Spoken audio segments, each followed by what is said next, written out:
அன்பான மக்களே, கர்த்தருக்கு ஸ்தோத்திரம். நான் லில்லி பியஸ் மடகி. உங்கள் அனைவருக்கும் அன்பான வாழ்த்துக்கள்.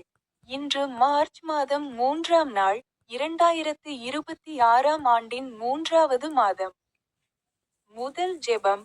கர்த்தராகிய இயேசுவே, எங்கள் சிலுவையைச் சுமக்க நீர் எங்களை அழைத்திருக்கிறீர்.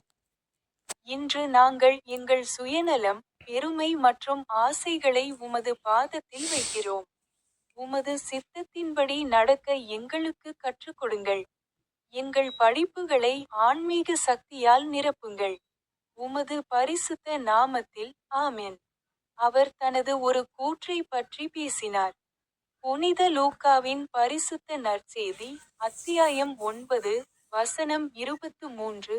அவர் அனைவருக்கும், ஒருவர் என்னை பின்பற்ற விரும்பினால், அவர் தன்னைத்தானே வெறுத்து, தினமும் தன் சிலுவையை எடுத்துக்கொண்டு என்னை பின்பற்றட்டும் என்று கூறினார். செய்தி: இயேசுவை பின்பற்றுவதற்கு தியாகமும் சுயமரியாதையும் தேவை. தவக்காலம் நமது சுயநலத்தை ஒதுக்கி வைத்துவிட்டு, கர்த்தருடைய சித்தத்திற்கு முன்னுரிமை அளிக்க கற்றுக் கொடுக்கிறது. இறுதி ஜெபம். ஆண்டவரே, ஒவ்வொரு நாளும் என் சிலுவையை எடுத்துக்கொண்டு உம்மை பின்பற்ற எனக்கு பலம் கொடுங்கள். உங்கள் அனைவருக்கும் அன்பான வணக்கம்.